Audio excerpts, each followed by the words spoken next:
Senhor presidente, senador Romero Jucá, senhoras senadoras, senhores senadores, telespectadores da TV Senado.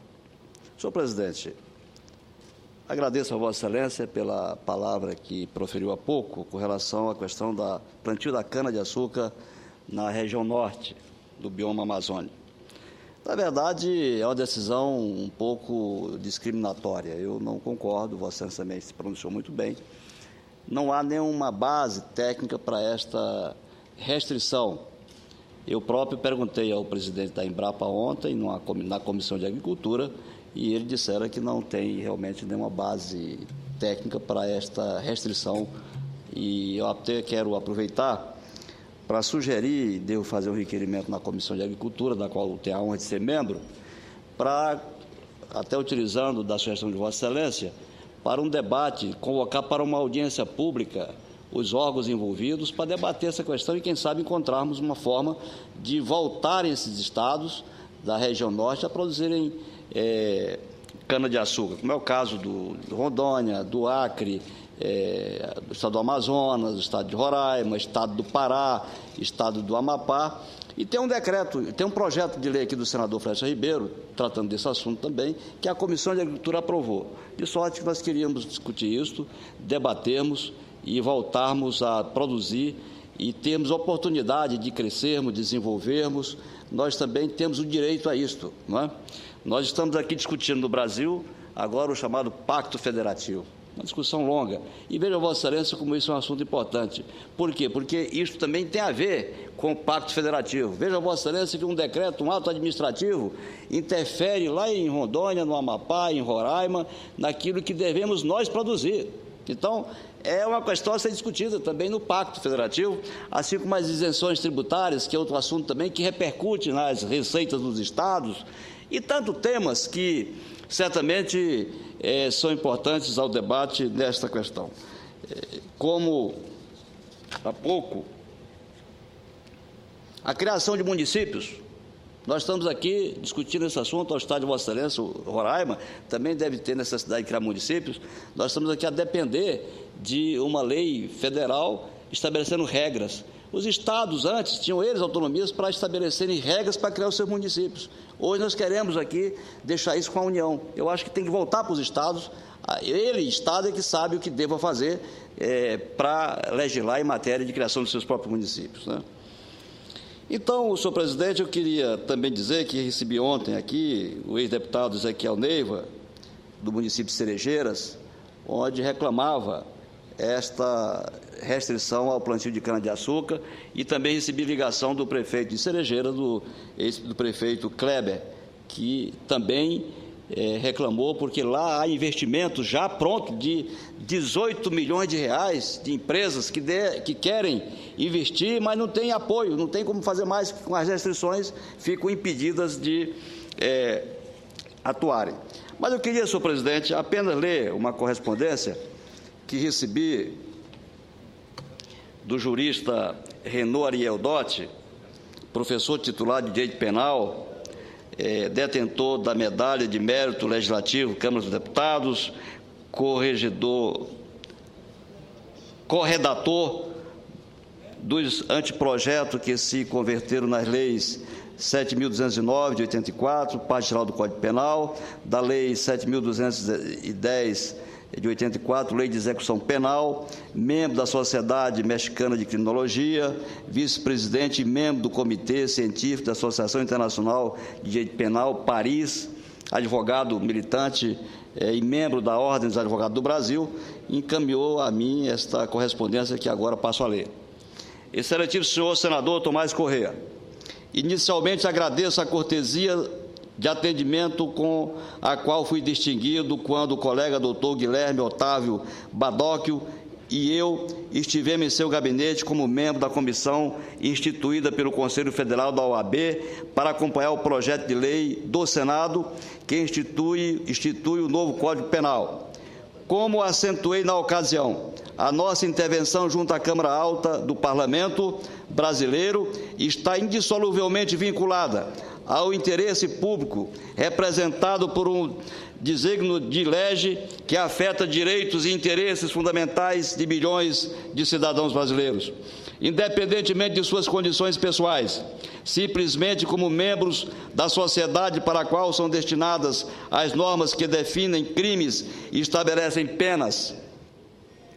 Na carta em que manifesto a decisão de me afastar da comissão de juristas, como membro indicado pelo ilustre senador Álvaro Dias, manifestei a razão de minha decisão em termos respeitosos aos meus colegas na carta entregue pessoalmente ao coordenador dos trabalhos, ministro Gilson Dib.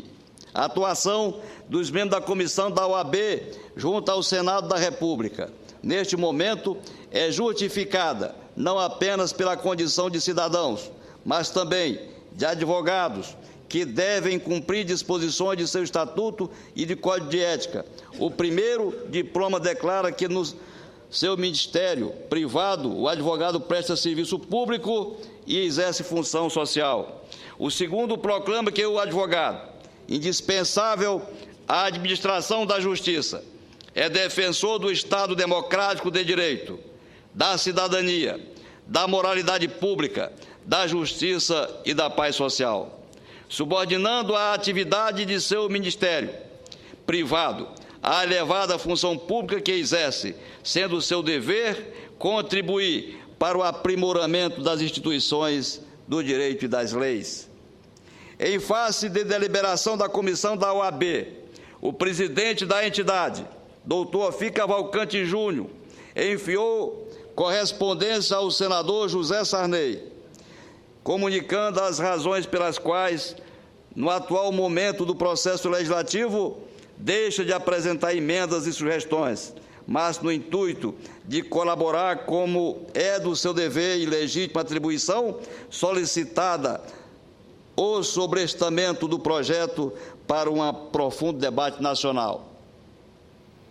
Sem olvidar o interesse público relevado pelos nobres senadores José Sarney e Pedro Taques, na iniciativa de deflagrar o movimento de reforma, é inegável que os trabalhos da comissão de juristas foram gravemente sacrificados, entre outras, por duas significativas razões. Primeiro, o assodamento imposto pelo regimento interno do Senado, que, em se tratando de reforma de um dos diplomas legais mais importantes para a vida comunitária depois da Constituição, deveria ter prazos compatíveis com a extraordinária e histórica missão legislativa. Segundo, a inexistência de uma comissão de revisão do anteprojeto, como tem sido a tradição da matéria desde a discussão do anteprojeto de Alcântara Machado, que serviu de base às discussões para a elaboração do Código Penal de 1940, Decreto-Lei 2.848 de 1940. Terceiro, a ausência de discussão do desígnio de lege pela comunidade científica de operadores jurídicos, pela sociedade em geral e pelos meios de comunicação, depois da redação final do documento. Assim como ocorreu em projetos anteriores, entre eles o que se converteram na reforma da parte geral do Código Penal, Lei 7.209 de 84, e da Lei de Execuções Penais, Lei 7.210, também de 1984. A imprensa tem divulgado as diversas manifestações de críticas ao projeto de Lei 236 de 2012, em sua redação proposta. E as manifestações individuais e coletivas são claras e motivadas quanto aos seus graves defeitos, como se poderá ver pelos elementos em anexo. O povo brasileiro está acompanhando o histórico e antológico julgamento da ação penal 470 pelo Supremo Tribunal Federal e tem aplicado penas de multa para os réus condenados por vários e gravíssimos crimes de peculato, artigo 272, corrupção passiva, 276, corrupção ativa, 276, parágrafo 2º, gestão fraudulenta, 354, evasão de divisa, 366, lavagem de capitais, 371, a Corte tem aplicado penas privativas de liberdade e penas pecuniárias, conforme as respectivas combinações. Mas o projeto de lei 236 não existe para nenhum desses crimes a combinação da pena de multa que deveria ser cumulada com a pena de prisão. E assim, ocorre pela absoluta impropriedade técnica do artigo 74, verbis, multa. A pena de multa será aplicada em todos os crimes que tenham produzido ou possam produzir prejuízos materiais à vítima, independentemente de que cada tipo penal a preveja automaticamente. Mas, como é curial, os delitos acima referidos não têm, salvo casos excepcionais, vítimas individualmente determinadas. A gravíssima omissão, inusitada e absurda, embora possa em princípio ser suprida por emendas, não afasta o vício genético, que comprova mais um aspecto teratológico do projeto em andamento. Mas existem outros desconchavos, que servem de exemplo para demonstrar a falta absoluta de critérios relativos à exigência legal da proporcionalidade e de outros princípios fundamentais à boa elaboração de um diploma penal. Senhor senador, a história, a cultura e o prestígio institucional do Senado Federal de nosso país não podem ser comprometidos pela aprovação de uma proposta legislativa que está sofrendo legítimas, lúcidas, indispensáveis e competentes críticas, concebidas e manifestadas no melhor sentido do interesse público. No meu nome pessoal e em nome dos colegas da comissão da OAB, que já se manifestaram pelo sobrestamento do projeto de lei 236 de 2010, venho respeitosamente solicitar a atenção de Vossa Excelência e um pronunciamento a respeito do assunto para conhecimento de seus pares e da população brasileira. Aproveito o ensejo para transmitir-lhes as expressões de alta consideração, profundo respeito. Cordialmente, René Ariel Dotti. Senhor presidente, em face dessa correspondência, eu fiz um requerimento à Comissão do Código Penal, da qual eu sou membro, e já conversei com o senador Eunício Oliveira sobre o problema, e há um certo consenso na comissão de que o assunto deve ser debatido realmente. É um assunto de interesse nacional, de muita importância para a nação, e o Código deva ter um amplo debate, porque há uma série de temas polêmicos, como é o caso do aborto, da liberação de maconha, da eutanásia, enfim, é um debate que deve envolver toda a sociedade. E encontrei no senador Eunício Oliveira boa expectativa de abrir essa discussão o mais amplo possível, assim como o relator, o senador Pedro Taques, que vem fazendo um trabalho extraordinário, de sorte que foi adiado já até dezembro, e eu creio que terá outros adiamentos a fim de permitir e de oportunizar um debate nacional sobre esse tema. Então, eu fiz o requerimento que está em análise da Comissão do Código Penal e depois no plenário, nos seguintes termos: com fundamento no parágrafo 4º do artigo 118 do Regimento Interno do Senado Federal, requeiro a Vossa Excelência a suspensão do prazo para apresentação de emendas ao projeto de lei 236 de 2012 perante a comissão especial destinada ao exame da matéria, até a realização das audiências públicas e demais diligências conforme estabelecido no artigo 90 do Regimento Interno. O presente requerimento tem a finalidade de suspender o prazo na Comissão Especial sobre a Reforma do Código Penal Brasileiro para apresentação de emenda ao projeto 236 de 2012. Todos sabem que a reforma do Código Penal tem gerado inúmeras discussões e críticas, tanto pelos operadores do direito como por diversos setores da sociedade. Há diversos temas que são extremamente polêmicos, como é o caso do aborto, eutanásia e drogas. Temos estes que ainda precisam ser amadurecidos pela sociedade brasileira. O texto elaborado pela Comissão de Juristas, sem desmerecer o seu árduo e nobre trabalho, merece reparos. Cito como exemplo a falta de critério relativo à exigência legal da proporcionalidade e de outros princípios fundamentais à boa elaboração de um diploma legal.